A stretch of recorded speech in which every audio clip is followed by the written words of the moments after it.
Hello students, myself Vishu Chetwani. I am a chartered accountant and assistant professor in Government College. College शिक्षा राजस्थान जयपुर द्वारा चलाए जा रहे ज्ञानदूत कार्यक्रम में आपका हार्दिक स्वागत है। आज हमारा जो टॉपिक है वो है deemed income, clubbing of income. चलिए सर देख लेते हैं। तो सर इस टॉपिक में अपन करेंगे clubbing of income, deemed income यानी आय का जोड़ा जाना। इस टॉपिक में होता क्या है, इनकम जिस व्यक्ति को मिलती है उसमें नहीं जोड़ी जाती, बल्कि उस इनकम का जो वास्तविक हकदार है उसके अंदर जोड़ी जाती है। अब आप कहेंगे कि ये दो व्यक्ति अलग अलग क्यों होंगे? देखिए, कई बार क्या होता है, व्यक्ति अपनी असेट या इनकम किसी दूसरे को ट्रांसफर कर देता है ताकि टैक्स लायबिलिटी शिफ्ट हो जाए। अभी अपन वीडियो में देखेंगे कि कभी कभी व्यक्ति अपने बच्चे को अपनी असेट ट्रांसफर कर देगा, या अपने जीवन साथी को असेट ट्रांसफर कर देगा, या HUF को ट्रांसफर कर देगा, और उस ट्रांसफर के पीछे मकसद ये होगा कि जो इनकम होती है वो इनकम उस पाने वाले व्यक्ति को मिलने लग जाए। लेकिन ऐसा होगा नहीं। तो इनकम टैक्स में अपन ये सारे रूल्स अभी देखेंगे। अपने देश में टैक्स बचाने के दो तरीके होते हैं, और ये दो तरीके हैं, देखिए, एक तो है कर की चोरी और एक तरीका है कर का अपवंचन। First way is evasion of tax, यानी अगर कोई व्यक्ति टैक्स नहीं देना चाहता, टैक्स से बचना चाहता है, तो एक दोनों गैर कानूनी तरीके हैं। एक है कर की चोरी। इसमें क्या होगा, व्यक्ति ना तो अपनी सेल पूरी दिखाएगा, ना अपनी अगर वो सर्विस देता है तो वहां से इनकम पूरी दिखाएगा, अपने इन्वेस्टमेंट्स को छुपाएगा। तो ये एक तरीका होता है जो टैक्स की चोरी कहलाता है। ठीक है, खर्चों को, एक्सपेंसेस को बढ़ा चढ़ा कर दिखाएगा। एक होता है कर का अपवंचन, अवॉइडेंस ऑफ टैक्स, यानी टैक्स से बचना। उसमें क्या होगा कि वो इनकम टैक्स में जो रूल्स हैं उनमें कमियां देखेगा कि कहाँ लूप होल्स हैं। जहां पे भी उसे कमी देखेगा, उस कमी का फिर वो फायदा उठाना चाहेगा और अपने टैक्स को बचाना चाहेगा। तो ये दोनों ही प्रैक्टिसेस अच्छी नहीं है, क्योंकि देश के रेवेन्यू को नुकसान होता है। तो कर के अपवंचन को, यानी जो अवॉइडेंस ऑफ टैक्स है, उसको अवॉइड करने के लिए क्लबिंग ऑफ इनकम वाला चैप्टर इंसर्ट किया गया है। कैसा है ये चैप्टर? देखिए यहां पे आ रहा है कर के अपवंचन की दशा में मानी गई आय। तो अब अलग अलग केसेस आएंगे, मैं वन बाय वन आपसे केस पे बात करूंगा। फर्स्ट है transfer of income. Transfer income में क्या होता है, एक व्यक्ति अपनी इनकम किसी दूसरे को ट्रांसफर कर देगा। सपोज करो ये ए व्यक्ति है, ठीक है, और ये अपनी असेट तो बी को नहीं देता। ये ए व्यक्ति बी को अपनी असेट्स नहीं देता, लेकिन ये कहता है कि जो भी इनकम होगी वो इनकम आपकी होगी। दैट इज, अगर मान लीजिए कि ए के पास एक हाउस प्रॉपर्टी है जो किराए पर दी गई है, और ए बी से एक अग्रीमेंट कर लेता है कि भाई इस हाउस प्रॉपर्टी की जो भी इनकम होगी वो आपकी होगी, without transferring of assets, transfer of income. अब प्रॉब्लम यह है कि अग्रीमेंट के हिसाब से जो किराया है वो बी को प्राप्त होगा। अब बात यह है कि आय बी की मानी जाएगी या आय ए की मानी जाएगी। सर इसमें आय ए की मानी जाएगी। हम ये नहीं कह रहे कि ट्रांसफर जेन्युइन है, फर्जी है। अगर कोई भी व्यक्ति अपनी इनकम, असेट नहीं, इनकम अगर किसी व्यक्ति के पक्ष में त्याग भी कर देता है, हो सकता है कि उसकी प्राप्ति किसी दूसरे व्यक्ति को हो रही हो, जैसे ताजा मामले में बी को प्राप्त हो रही है, तो भी उस इनकम का जो टैक्स होगा वो ए पे ही लगाया जाएगा। तो यहां से नियम आता है कि यदि कोई व्यक्ति किसी अन्य व्यक्ति के पक्ष में अपनी इनकम ट्रांसफर करता है, तो ऐसी इनकम पर टैक्स भरने की जिम्मेदारी ट्रांसफर जिसने किया है, ट्रांसफरर, उसकी होगी, न कि ट्रांसफर पाने वाले ट्रांसफरी की। तो ये पहला नियम है, और ये सेक्शन 60 में नियम दिया हुआ है। इसके बाद है 61, संपत्ति का खंडनीय हस्तांतरण। अब मोटे तौर पे आप समझिए कि खंडनीय हस्तांतरण क्या होता है। जैसे मान लीजिए कि यहाँ पे ए व्यक्ति है, वो बी व्यक्ति को अब के बाद एक असेट ट्रांसफर करता है, लेकिन जब ट्रांसफर करता है तो उसमें कोई नियम शर्तें जोड़ देता है कि मैं जब चाहूंगा ये असेट्स आपसे वापस ले लूंगा, या इस असेट से मिलने वाले किराए पे आपका भी हक होगा, मेरा भी हक होगा। कुल मिला के या मैं जब चाहूं आपको 2 महीने का नोटिस देके इस एसेट्स को वापस ले सकता हूं। कहने का मतलब है ए ने बी को असेट ट्रांसफर कर दी, लेकिन इररिवोकेबल ट्रांसफर या अखंडनीय हस्तांतरण नहीं किया। एक ऐसा ट्रांसफर किया जो खंडनीय है, दैट इज आज ट्रांसफर कर दिया, लेकिन कभी भी ए उससे वापस पीछे हट सकता है। ए जब चाहे वो असेट्स को वापस ले सकता है, कुछ ना कुछ वो अपना इंटरेस्ट उसके अंदर असेट्स के अंदर फंसा लेता है। तो ये होता है सर संपत्ति का खंडनीय हस्तांतरण। तो नियम ये है कि अगर एक व्यक्ति दूसरे को असेट ट्रांसफर तो करता है, पर अगर वो खंडनीय हस्तांतरण है, अगर वो रिवोकेबल ट्रांसफर है, और अगर टेम्पररी इनकम बी को, दैट इज पाने वाले को मिल भी जाती है, तो भी वो इनकम ए की ही मानी जाएगी। जिसे ट्रांसफर किया जाता है वो ट्रांसफर ही होता है, लेकिन ये इनकम ट्रांसफरी की नहीं मानी जाएगी, बल्कि जिसने ट्रांसफर किया है उस ट्रांसफरर की मानी जाएगी। ठीक है सर। अब यहाँ पे दो बातें और हैं। बार बार अपन खंडनीय शब्द बोल रहे हैं, तो अगर अखंडनीय ट्रांसफर हो तो आपको ये समझना पड़ेगा कि अखंडनीय ट्रांसफर साबित कैसे होगा। तो अगर ए ने कोई असेट्स बी को लाइफ टाइम के लिए दे दी कि जब तक बी आप जीवित हो तब तक ये असेट्स आपकी है, इस पे आप ही का जो भी होगा अधिकार आप ही का होगा, यानी फुल फ्लैश ट्रांसफर कर दिया, तो ये फिर अखंडनीय हस्तांतरण होता है। उस केस में वो असेट्स वेल्थ टैक्स के पर्पज से, अब तो क्या वेल्थ टैक्स बंद हो गया, और वो असेट्स बी की मानी जाएगी, और उस असेट्स पे जो इनकम होगी वो भी बी की मानी जाएगी। कब? जब ट्रांसफर अखंडनीय हो। और अखंडनीय ट्रांसफर का क्या तरीका है? जब आपने ट्रांसफर उसको लाइफ टाइम के लिए किया हो, पूरे जीवन के लिए आपने उसे ट्रांसफर कर दिया, आप समझो असेट देकर भूल गए। एक और अपवाद है इसका, जैसे अपना इनकम टैक्स एक्ट है ना, आप नाम पढ़ेंगे उसका, तो वो है इनकम टैक्स एक्ट 1961, और वो लागू हुआ था आपका 1 अप्रैल 1962 से। तो अगर कोई ट्रांसफर बहुत समय पहले कर दिया गया हो, समथिंग 1 अप्रैल 1961 से पहले ही कर दिया गया हो, और जो ट्रांसफर तब हुआ था वो 6 साल से ज्यादा के लिए था, यानी अगर मैं कहानी बनाऊं तो जैसे किसी व्यक्ति ने 1 अप्रैल 1960 को अपनी प्रॉपर्टी 10 साल के लिए बी को दे दी, तो वो जो ट्रांसफर है वो जीवन भर के लिए तो नहीं है, पर चूंकि वो एक जमाने पहले हुआ था, 1 अप्रैल 1961 से पहले हुआ था और 6 साल से ज्यादा के लिए हुआ था, तो वो जो ट्रांसफर है उसे भी इररिवोकेबल यानी अखंडनीय माना जाएगा। और अखंडनीय ट्रांसफर की दशा में क्लबिंग, ये जो जोड़ना होता है, इस जोड़ने को हम बोलते हैं क्लबिंग।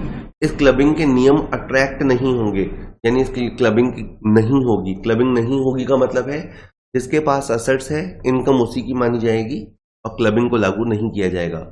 नियम यही है, समरी यही है कि किसी भी प्रकार से, ये दो तरीके हैं, इन दो तरीकों से अगर आपने अपने ट्रांसफर को अखंडनीय साबित कर दिया, इररिवोकेबल साबित कर दिया, इन दैट केस जो ट्रांसफर है, जो इनकम है, ट्रांसफर को जेन्युइन माना जाएगा और इनकम को पाने वाले को माना जाएगा। चलिए सर, आज का तीसरा नियम आ रहा है, ये है जीवन साथी की आय। देखिए, पहली बात आप मोटा मोटा समझ लीजिए कि ऐसा नहीं होता है कि अगर जैसे ये ए है जो कि पति है और ये बी है जो कि पत्नी है, तो हमेशा इन दोनों की आय को आपस में जोड़ा जाएगा, ऐसा नहीं होता। मैं अभी आपको कुछ केसेस बताऊंगा जहां पे पति पत्नी की आय को जोड़ा जाएगा। तो अब जैसे यूं समझिए कि ए एक व्यक्ति है और इसके पास किसी कंपनी में 25% शेयर है, या किसी कंपनी की 25% पार्टनरशिप है, या किसी वजह से इसके पास कंपनी के किसी संस्था के लाभों में से 20% या उससे ज्यादा पाने का हक है। मोटे तौर पे आप समझिए 20% इस टॉपिक को समझने के लिए है, इसको बोलते हैं सब्सटेंशियल इंटरेस्ट। दोबारा, अगर ए के पास 20% से ज्यादा शेयर है या प्रॉफिट का हिस्सा है, तो ये माना जाएगा कि ए का सारवान हित है। आप समझो कि उस संस्था में जिसमें ए का सारवान हित है, वहां बी को जॉब मिलती है, वहां बी को जॉब मिलती है। सपोज करो कि बी को वहां पे बी जो ए की पत्नी है, या मैं पति के हिसाब से समझा रहा हूं, पर जीवन साथी कैसे भी हो सकते हैं, पति के लिए पत्नी, पत्नी के लिए पति।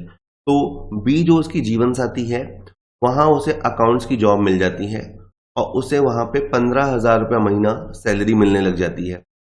अब हकीकत बात यह है कि बी में ऐसी कोई टेक्निकल क्वालिफिकेशन नहीं है, तो कोई तकनीकी योग्यता होनी चाहिए या एजुकेशनल क्वालिफिकेशन होनी चाहिए, वो उसके अंदर नहीं है। क्या स्टोरी बनी? ए का एक फर्म में सारवान हित है और उसके जीवन साथी को वहां पे जो वेतन मिल रहा है वो बिना किसी विशेष योग्यता के मिल रहा है। अगर ऐसा है तो ये जो बी को मिलने वाली इनकम है वो ए की इनकम में जोड़ दी जाएगी। अगर ये साबित हो गया, दो बातें, ए का सारवान हित है जो 20% शेयर होने पर साबित हो जाता है, और ये भी अगर साबित हो जाता है कि इसके जीवन साथी को बिना किसी योग्यता के वहां पे वेतन या रेम्यूनरेशन मिल रहा है, तो उस केस में जो जीवन साथी को मिल रहा है वो सारवान हित वाले व्यक्ति में जोड़ दिया जाएगा। तो ये है सेक्शन 64(1) में लिखा हुआ, ठीक, सब स्क्रीन पे लिखा हुआ है, आप पढ़ सकते हैं। इसके बाद सारवान हित कब होगा, सब्सटेंशियल इंटरेस्ट कब होगा, इसके लिए आवश्यक है कि वो व्यक्ति, जैसे अपन ए की बात कर रहे थे, तो ए के पास वह ए के जो संबंधी हैं, यहाँ पे रिलेटिव की डेफिनेशन अलग है। इनकम टैक्स में सबसे मजेदार या खतरनाक क्या है कि रिलेटिव की डेफिनेशन अगर आप अदर सोर्स में देखेंगे या गिफ्ट के पर्पज से देखेंगे तो अलग है, मेडिकल ट्रीटमेंट के पर्पज से देखेंगे तो रिलेटिव की डेफिनेशन कुछ और होगी, और यहाँ पे संबंधी या रिलेटिव की डेफिनेशन अलग है। पहली बात यह है कि उस व्यक्ति के पास व उसके जो संबंधी है, रिलेटिव है, उनके पास 20% या उससे ज्यादा शेयर होने चाहिए, तब जाके सारवान हित माना जाता है। अब अगर बात करें कि संबंधी कौन है, तो ए का संबंधी है बी, ए के जो भाई बहन है, ए के जो ब्रदर सिस्टर है वो इसके संबंधी है, ए के जो मम्मी पापा हैं वो, और ए के जो दादा दादी हैं वो, इसके अलावा ए के खुद के पुत्र पुत्री और पौत्र पौत्री। अब आप यहाँ पे देखिए खुद वर्ड पे बड़ा जोर है। देखा जाए तो इसके जो जीवन साथी है उसमें से केवल जीवन साथी को लिया गया है, जीवन साथी के परिवारजन को नहीं लिया है। इस धारा के पर्पज से ए आया, उसका जीवन साथी आया, ए के बच्चे आए, नीचे की तरफ पोते पोती आए, ऊपर की तरफ माता पिता दादा दादी भाई बहन आए, लेकिन आपने देखो जीवन साथी के अलावा आपने किसी को नहीं लिया है। जबकि गिफ्ट वाले पॉइंट में अगर आपको याद हो पिछले वीडियो में, तो उसमें अपन ने जीवन साथी की परिभाषा में, मतलब रिश्तेदार की परिभाषा में, जीवन साथी के परिवार वालों को भी सबको ले लिया था, फिर उनके भी जीवन साथियों को ले लिया था। तो यहाँ पे थोड़ा सा अलग है। तो यहाँ पे ये आपको 6 तरह के लोग ही जोड़ने हैं इस धारा के पर्पज से। इसके बाद बात करते हैं, कई बार क्या होता है कि जैसे ये व्यक्ति रहा जिसको मैं बार बार ए कह रहा हूं, वो अपने जीवन साथी को कोई असेट ट्रांसफर कर देता है। पिछले वाले नियमों में तो अपन ने असेट बाहरी लोगों को ट्रांसफर करी थी, और यहाँ ए जो है वो अपनी असेट्स बी को दे देता है। सपोज कीजिए कि ए ने एक ट्रक खरीदा और वो ट्रक खरीद के बी को दे दिया। ट्रक भी कोई देने वाली चीज है? अरे मतलब इसने अपनी इनकम को छुपाने के लिए, अपनी इनकम टैक्स से बचने के लिए ए ने एक ट्रक जो खुद के नाम में था वो खरीदा और वो ट्रक उसने बी को दे दिया। अब क्या हुआ कि ऑन पेपर्स उसकी मालकिन बी है और उससे जो भी आमदनी आएगी वो बी की होगी, ऐसा अपन सोचते हैं, लेकिन ऐसा नहीं है। इनकम टैक्स के पर्पज से ये जो इनकम होगी वो भी ए की मानी जाएगी। तो यहाँ पे देखिए कि ए 2 तरह से ट्रांसफर कर सकता है, मैं अभी आपको बताऊंगा। एक ट्रांसफर तो ये हो सकता है कि ए ने पहले क्या किया कि ट्रक खरीदा, यहाँ पे जैसे स्क्रीन पे आ रहा है डायरेक्ट ट्रांसफर। इस दशा में व्यक्ति असेट्स को खुद के नाम से खरीदता है और फिर ट्रांसफर करके बी के नाम ट्रांसफर कर देता है। जैसे डायरेक्ट ट्रांसफर में क्या हुआ कि पहले ओरिजिनली ट्रक ने खुद के नाम खरीदा था ए ने, और बाद में 2 साल बाद 5 साल बाद इनकम टैक्स से बचाने के लिए किसी ने उसको सुझाव दिया कि तो ऐसा कर कि ट्रक अपनी पत्नी को दे दे, तुम दोनों तो घर में ही हो, पैसा तो घर में ही आएगा, टैक्स बच जाएगा, तेरी इनकम बी में चली जाएगी। ऐसा उसने सोचा, लेकिन उसके सोचने से ऐसा होता नहीं है, पर मैं बता रहा हूं उसने ऐसा सोचा और ट्रक उठा के उसने बी के नाम कर दिया। तो ये तो है डायरेक्ट ट्रांसफर। दूसरा एक होता है इनडायरेक्ट ट्रांसफर। उसमें क्या होता है कि पहले दिन से ही उसने क्या किया, ट्रक को पत्नी के नाम से खरीदा और पेमेंट खुद कर दिया। मान लेते हैं कि इसकी पत्नी के पास तो कोई फंडिंग है नहीं, उनके पास तो कोई पैसा है नहीं, सारा जो पेमेंट हुआ या जो इंस्टॉलमेंट है वो जीवन साथी ए चुका रहा है, और प्राइमा फेसी गिफ्ट का कोई चक्कर नहीं रखा, असेट्स को खरीदा ही जीवन साथी के नाम से गया था। जैसे ताजा मामले में पत्नी के नाम से ट्रक खरीदा गया था, तो भी ये जो इनकम होगी वो पति की ही मानी जाएगी। ठीक है सर। अब यहाँ पे कुछ बातें और सुनिए। जैसे मैंने दो नियम आपको बताए, एक तो सार्वजनिक हित वाला बताया और एक असेट ट्रांसफर वाला बताया। पर देखिए, अगर किसी ए व्यक्ति का किसी कंपनी में सार्वजनिक हित है, ठीक है, बी वहां पे जो कि उसकी पत्नी है वो जॉब करती है, लेकिन इससे जो वेतन मिलता है वो इसकी योग्यता के चलते मिलता है। दैट इज, इसे यूं ही पेमेंट नहीं मिल रहा, यूं ही सैलरी नहीं मिल रही, वो वास्तव में अकाउंट्स का काम आता है, कंप्यूटर का काम आता है, या ये फाइनेंस या एचआर जिसमें भी है, ये वास्तव में एमबीए की हुई है, डिग्री होल्डर है, तो फिर आपको ये जो क्लबिंग होती है कि बी की इनकम को ए में जोड़ा जाएगा, ये प्रावधान लगाने की जरूरत नहीं है।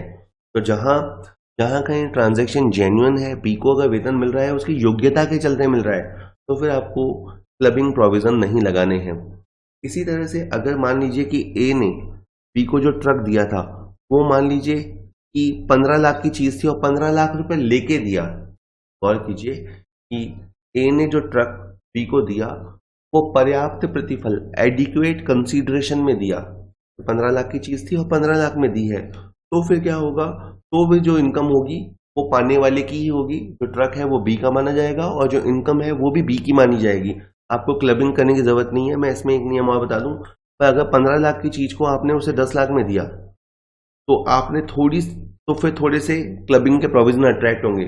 10 लाख रुपए तो आपने उससे ले लिया और 5 लाख आपने उससे नहीं लिया, तो इस इनकम की जो शेयरिंग होगी वो 1:2 में होगी।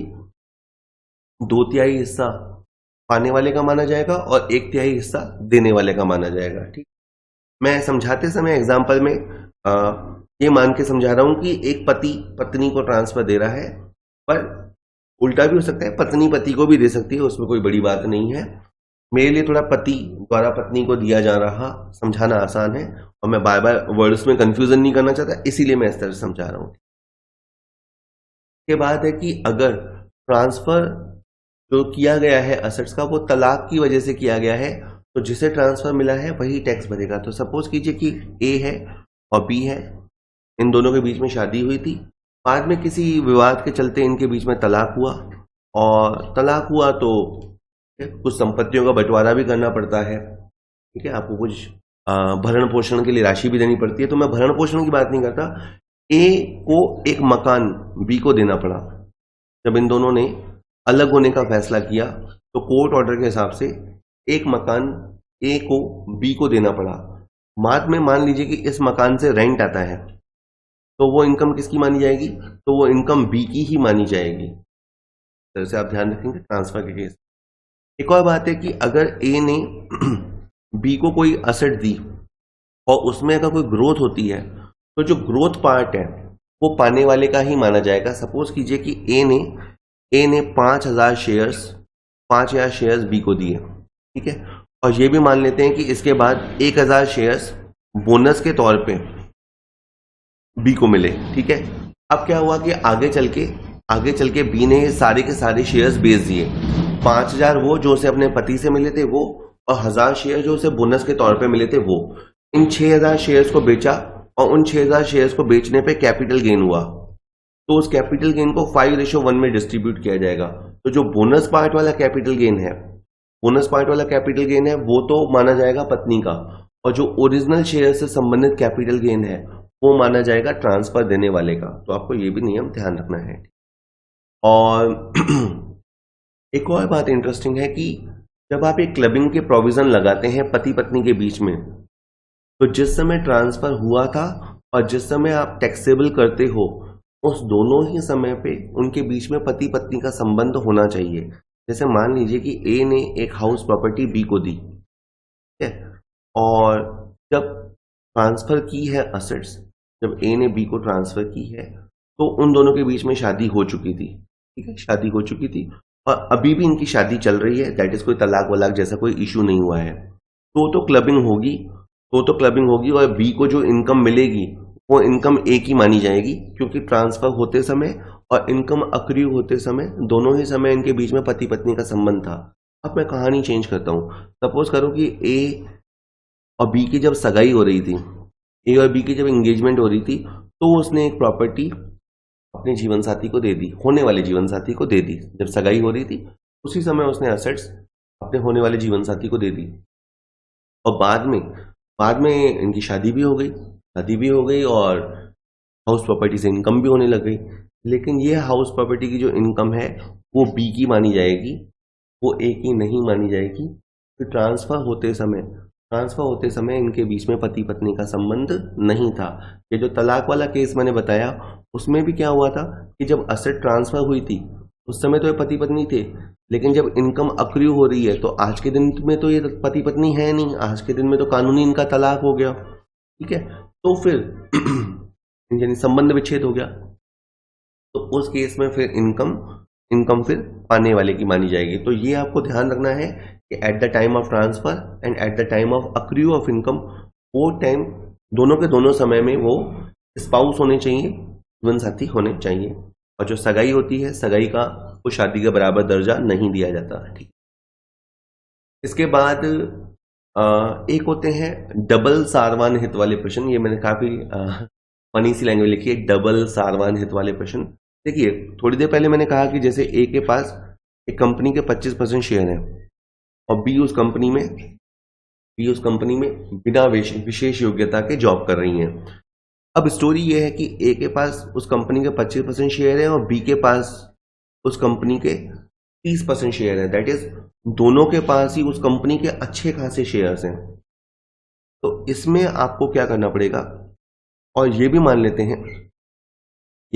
हैं कि बी को वहां पे 2 लाख रुपए की सैलरी मिल रही है, बी को वहां पे 2 लाख रुपए की सैलरी मिल रही है और वो बिना किसी विशेष योग्यता के मिल रही है। तो फिर क्या होगा, ये देखा जाएगा कि ए की टोटल इनकम क्या है, ए की टोटल इनकम क्या है।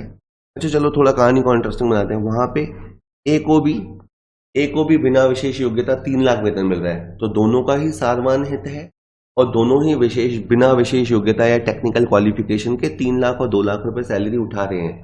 तो आपको क्वेश्चन को सॉल्व करते समय थोड़े समय के लिए इन दोनों फिगर्स को होल्ड पे रखना पड़ेगा।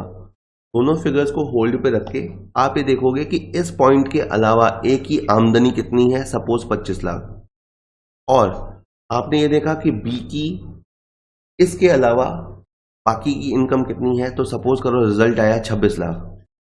यानी पति पत्नी में अगर देखा जाए तो इस पॉइंट में, इस क्वेश्चन में मैंने जो एग्जांपल दिया वहां पे पत्नी ज्यादा कमा रही है। तो अगर पत्नी ज्यादा कमा रही है तो ये 26 लाख तो पत्नी की इनकम है ही है, ये 2 लाख रुपए भी पत्नी में जोड़े जाएंगे और ये 3 लाख रुपए भी पत्नी में जोड़े जाएंगे। दैट इज, मैंने जो भारी पर्सन है, जो इन दोनों में भारी आदमी है, उसकी इनकम को लिया, जो उसे बिना योग्यता मिल रहा है मैंने वो भी लिया, और जो उसके जीवन साथी को मिल रहा है वो सब भी लिया। तो इस तरह से नियम है। तो यदि किसी कंपनी में इंडिविजुअल का और उसके जीवन साथी का दोनों का ही सारवान हित यानी सब्सटेंशियल इंटरेस्ट हो, तो इनकम उस व्यक्ति की मानी जाएगी या उस इनकम में जोड़ी जाएगी जो इस इनकम के अलावा salary, HP, BP, CG, other source, ये जो 5 हेड होते हैं, उन 5 हेडों में जो ज्यादा कमाता है। तो मैंने क्या कहा, जो इनको बिना योग्यता के वेतन मिल रहा है उस पॉइंट को आप होल्ड पे रख दो, इसके अलावा आप इनकी आय में कंपैरिजन करो, और जो भारी आय वाला व्यक्ति है जिसकी इनकम ज्यादा है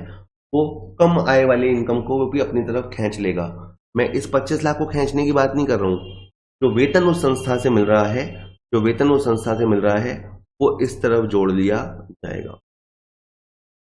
चलिए, अब इसके बाद है अवयस्क बच्चे की आय, income of a minor child. देखिए, एक बहुत आसान तरीका जो पेरेंट्स को लगता है कि टैक्स बचाने का एक तरीका है, वो ये है कि असेट्स को बच्चे के नाम कर दो। जैसे मान लीजिए कि ए के पास काफी सारा पैसा है, इसका एक 10 साल का बच्चा है, तो ए ने एक एफडी करवा दी और वो उसने एफडी करवा दी इसके नाम की। बी, अब इसका जो है वो 10 साल का बच्चा है यानी एक माइनर चाइल्ड है। अब बात यह है कि इस एफडी का जो इंटरेस्ट होगा वो किसका माना जाएगा। तो नो डाउट, अच्छा आपसे सोचेंगे नो डाउट वो ए का माना जाएगा, ऐसा नहीं होगा। यहाँ पे ए को भी देखा जाएगा और मिसेज ए को भी देखा जाएगा।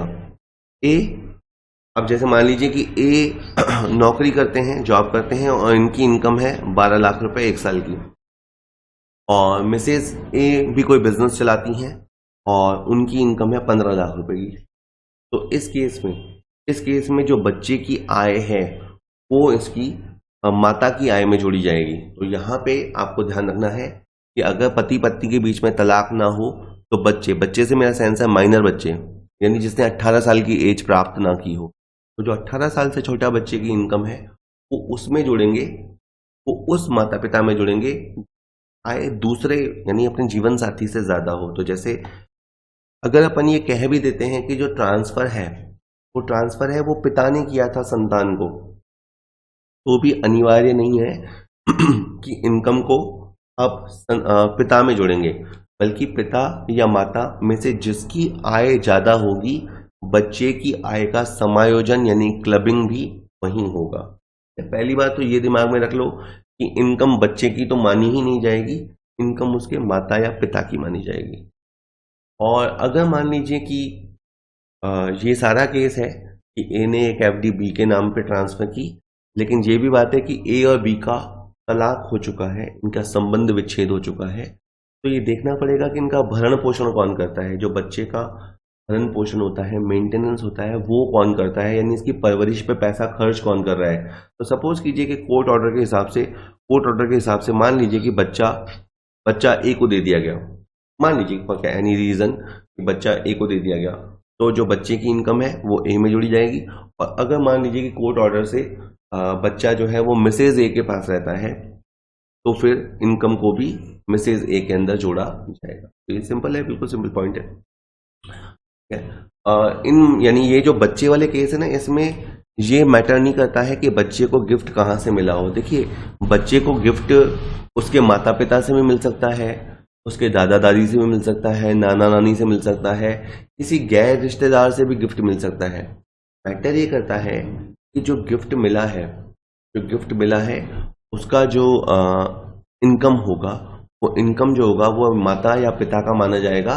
और अगर दोनों के बीच में संबंध अभी भी है तो जिसकी इनकम ज्यादा है वो बच्चे की आय को अपनी तरफ खींचेगा। और अगर मैं ये कहूं कि इनके बीच में तलाक हो चुका है तो जो बच्चे को मेंटेन करेगा, इनकम का समायोजन उस तरफ किया जाएगा। के बाद आप देखिए बहुत सारे अपवाद हैं। ये जो नियम हैं, जितने क्लबिंग के नियम हैं उतने ही साइमल्टेनियसली अपवाद और एक्सेप्शंस हैं, और उनको भी बहुत समझना जरूरी है। देखिए, कभी कभी बच्चा क्या होता है अपनी शारीरिक या मानसिक योग्यता से पैसा कमाता है। तो जैसे मान लीजिए कि ए और मिसेज ए की एक संतान है जिसका नाम है बी, और कल तो बच्चे काफी मल्टी टैलेंटेड होने लग गए हैं। तो बी जो है, जो उनकी संतान है, जो कि मान लीजिए 12 साल का है, वो एक सिंगर है, वो गाने गाता है या फिल्मों में एक्टिंग करता है। तो वहां से अगर वो पैसे कमाता है तो क्लबिंग नहीं होगी, वो इनकम उस माइनर की मानी जाएगी। का जो रिटर्न वगैरह भी है वो भी पर्सनली उसके नाम से ही भरा जाएगा।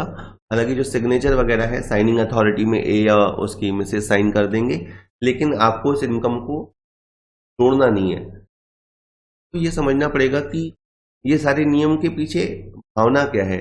तो अगर ए और बी ने इंटेंशनली जानबूझ के अपनी असेट्स को बी को दिया है ताकि इनकम शिफ्ट हो जाए, तो ये गलत है। तो फिर उसे माता या पिता में जोड़ा जाएगा, ठीक है। लेकिन यहां आप देखो कि यहां माता पिता का ऐसा कोई इंटेंशन नहीं है, बच्चा टैलेंटेड है ही है और बच्चा आय कमा ही सकता है, ठीक है। तो अगर बच्चे ने खुद की योग्यता से कोई पैसा अर्जित किया है, पैसा कमाया है, तो आपको जबरदस्ती क्लबिंग के प्रोविजन नहीं लगाने हैं। मान लीजिए कि आजकल बच्चे हैं, जैसे मान लीजिए एक 16 साल का बच्चा है, वो एक दुकान खोल लेता है, शॉप खोल लेता है, और वहां पे वो पैसे कमाता है। तो वो अपनी शारीरिक योग्यता से पैसे कमा रहा है, अपनी मानसिक योग्यता से पैसे कमा रहा है। तो ऐसी आय का समायोजन करने की जरूरत आपको नहीं है। इसी तरह अगर बच्चा 80U में बताई गई कि बीमारी से ग्रसित हो, धारा एक 80U होती है, उसमें असमर्थता और गंभीर असमर्थता और कुछ बीमारियां बताई गई है। तो अगर बच्चे को उस तरह की कोई बीमारी है तो भी आपको इनकम की क्लबिंग नहीं करनी है। तो मान लीजिए कि एक बच्चे को ईश्वर न करे कैंसर की बीमारी है और वो 15 साल का बच्चा है और माता पिता ने कोई असेट्स उसके नाम कर दी है, तो वो इनकम फिर अब आपको माता पिता में जोड़ने की जरूरत नहीं है, वो इनकम की क्लबिंग नहीं होगी। तो कभी भी कोई बच्चा डिसेबिलिटी से परेशान होगा, कोई असमर्थता होगी या वो विकलांग रहेगा, तो उस केस में आपको आय का ये जो मिलान होता है, क्लबिंग ऑफ इनकम, ये नहीं करनी है। इसी तरह से अगर मान लीजिए कि आपने ए ने अपने बच्चे को जब वो 16 साल का था एक हाउस प्रॉपर्टी गिफ्ट में की थी, ठीक है, तो 2 साल तक तो जो इनकम होगी वो ए या मिसेज ए में जोड़ी जाएगी, ठीक है। अगर मिसेज ए की इनकम ज्यादा है तो उसमें जोड़ी जाएगी और मिस्टर ए की इनकम ज्यादा है तो वहां जोड़ी जाएगी। लेकिन एक बार बच्चे ने जब मेजॉरिटी अटेन कर ली, एक बार जब उसने वयस्कता प्राप्त कर ली, तो फिर आपको इस इनकम के समायोजन की जरूरत नहीं है। तो फिर आपको इस ये जो समायोजन होता है, ये जो क्लबिंग ऑफ इनकम है, वो जरूरत नहीं है। मान लीजिए कि अगर अपन बात कर रहे हैं फाइनेंशियल ईयर 2021 में, फाइनेंशियल ईयर 2021 में वो बच्चा 1 जुलाई को वयस्क हो गया, 1 जुलाई 2020 को वयस्क हो गया। इसका मतलब है अप्रैल मई जून को वो माइनर रहा। तो जब उसके माइनॉरिटी पीरियड था, उस समय जो 3 महीने में उसने इनकम कमाई वो तो माता या पिता में जाएगी, और लेकिन जुलाई के बाद जो इनकम है उसकी अब क्लबिंग के चक्कर खत्म हो जाएंगे। अब वो मेजर हो चुका, अब जो आय है वो बच्चे की ही मानी जाएगी। और अब आप एक खास बात ध्यान रखिएगा, जब भी आप माइनर की इनकम का समायोजन करते हैं, किसी बच्चे की इनकम को माता या पिता में जोड़ते हैं, तो आपको 1500 रुपया तक लेस भी करना है। तो अगर जैसे आपने सपोज करो बच्चे की इनकम है 10,000 रुपये, वो 10,000 रुपये की इनकम आपने जोड़ी, तो जोड़ने के बाद आपको 1500 रुपये लेस भी करना है। एक 1032 का एग्जेम्पशन होता है, वो आपको देना है, और 8,500 शुद्ध ही बच्चे के जोड़े जाएंगे। लेकिन अगर मान लीजिए कि जो बच्चा है उसको 1,000 रुपये की इनकम हुई थी, 1,000 रुपये की इनकम हुई थी और आपने पिता या माता में 1,000 रुपये ही जोड़ा है, अगर आपने 1,000 रुपये जोड़ा है तो आपकी कटौती भी 1,000 रुपये होगी। दैट इज 1,500 रुपये की फिक्स कटौती नहीं है, 1,500 रुपये तक की कटौती है। तो थोड़ी इनकम जोड़ोगे तो थोड़ी कटौती मिलेगी, और ज्यादा इनकम जोड़ोगे तो आपको 1,500 रुपये तक की कटौती मिलेगी। अब ये है कि बच्चा मतलब क्या, तो बच्चे के अंदर देखिए, चाहे बॉय है, चाहे गर्ल है, चाहे बच्चा आपने गोद लिया है, अडॉप्ट किया है, या बच्चा किसी और जीवन साथी से, यानी वो आपका सौतेला बच्चा है, तो इन चारों ही केसेस में उसे बच्चे की डेफिनेशन में माना जाएगा, क्योंकि वो लीगल संतान है। Boy, girl, step child, adopted child, इसमें कोई प्रॉब्लम नहीं है। लेकिन अगर कोई इलीगल चाइल्ड है जिसकी कानूनी मान्यता नहीं है, तो वो बच्चे की डेफिनेशन में शामिल नहीं है। इसी तरह अगर ए अपने पोते को ट्रांसफर कर देता है, अपनी पोती को ट्रांसफर कर देता है, तो उस इनकम का समायोजन करने की आवश्यकता भी नहीं है। तो पौत्र पौत्री को, जो अगर आप अपने ग्रैंडसन या ग्रैंड डॉटर को असेट ट्रांसफर करते हैं, तो उसमें भी आपको क्लबिंग के प्रोविजन अट्रैक्ट नहीं करने हैं। इसके बाद थोड़े से नियम और हैं। कभी कभी व्यक्ति क्या करता है, टैक्स बचाने के लिए अपनी बहू को, यानी जो उसकी पुत्र वधू है, उसे असेट्स ट्रांसफर कर देता है। जैसे मान लीजिए कि एक मिस्टर ए होते हैं और इनका बेटा होता है बी, और ये बी की पत्नी होती है जो इसके लिए बहू हुई। तो अगर ए अपनी कोई असेट्स अपनी बहू को ट्रांसफर कर देते हैं, और ये ट्रांसफर 1 जून 1973 के बाद हुआ है, तो उस पे जो इनकम होगी वो एक ही मानी जाएगी, वो इनकम एक ही मानी जाएगी। पहली नज़र में ऐसा लगेगा कि जो इनकम हो रही है वो बहू को हो रही है, तो शायद जिसे नियम नहीं पता होंगे वो उसे बहू की इनकम मान लेगा, या बी जो कि उसके पति हैं उसकी आय मान लिया जाएगा। लेकिन नहीं, पुत्र वधू के ट्रांसफर के केस में जो सास या ससुर होते हैं जिन्होंने ओरिजिनल ट्रांसफर किया है, इनकम उसकी मानी जाती। और इसी तरह से टैक्स बचाने का एक तरीका व्यक्ति ये सोचता है कि वो अपनी असेट्स को HUF के असेट्स में कन्वर्ट कर देता है। जैसे मान लीजिए कि ए जो कि एक मान लीजिए वकील है, और वो एक HUF का सदस्य भी है, इनका एक HUF भी है, हिंदू अनडिवाइडेड फैमिली है, तो ए ने क्या किया, अपनी एक प्रॉपर्टी को HUF को गिफ्ट कर दिया, और गिफ्ट करने पर उसने ये सोचा कि अब जो इनकम होगी वो HUF की मानी जाएगी, लेकिन ऐसा नहीं होता है।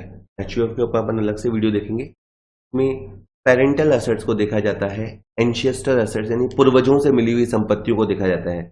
अगर कोई इंडिविजुअल HUF को एसेट्स गिफ्ट करता भी है, इनकम HUF को होती भी है, तो भी एंड ऑफ द डे, दिन के आखिर में वो इनकम ट्रांसफर करने वाले ट्रांसफरर की मानी जाएगी। तो ये कब से नियम है? ये नियम है 31 दिसंबर 1969 के बाद। तो मतलब समझो कि आप लगभग 50 साल से तो अब यही नियम चल रहा है। तो यानी जो इस डेट से पहले ट्रांसफर हो गए सो हो गए, वो तो बात गई, लेकिन इस डेट के बाद जो भी ट्रांसफर हुए हैं, तो ऐसा कुछ नहीं है। ट्रांसफर पाने वाले की नहीं, बल्कि ट्रांसफर देने वाले की आय वो मानी जाएगी। अब अभी तक आपने क्या देखा, व्यक्ति अपनी आय को बचाने के लिए या तो इनकम ट्रांसफर कर देता है, या असेट्स ट्रांसफर कर देता है, या जीवन साथी को ट्रांसफर करता है, माइनर संतान को ट्रांसफर कर देता है, बहू को, पुत्र वधू को ट्रांसफर कर देता है, या HUF को ट्रांसफर कर देता है। और ये सब उसने तरीके ओवर द इयर्स डेवलप किए हैं, लेकिन इन सब का ही तोड़ निकालने के लिए सेक्शन 64 डिजाइन कर दी गई है, और ट्रांसफर देने वाले की आय में से जोड़ दिया जाता है।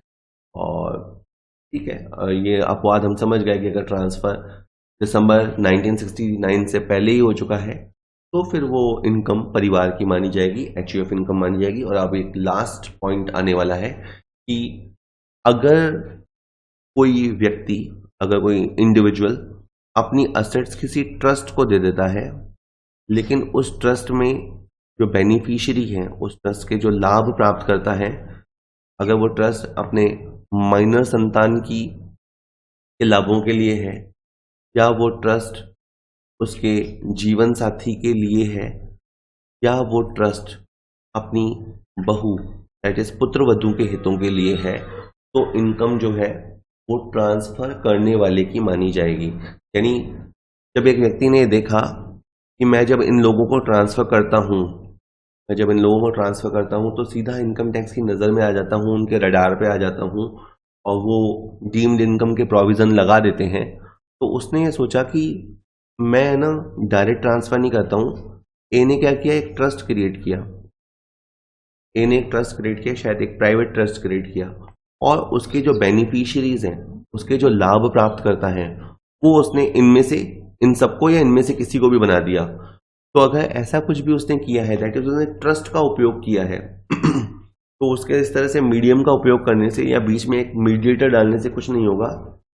ये इनकम भी ए से मेरा मतलब है ट्रांसफर करने वाले की मानी जाएगी। चलिए सर, बहुत धन्यवाद, आपने बहुत ध्यान से सुना। इस चैनल को सब्सक्राइब कर लीजिए। इस चैनल पे और भी बहुत सारे वीडियोस हैं जो आपकी नॉलेज को बढ़ाएंगे। वीडियो को लाइक कीजिएगा, अगर पसंद आया हो अपने दोस्तों के साथ शेयर कीजिएगा, चैनल को जरूर सब्सक्राइब। Very much.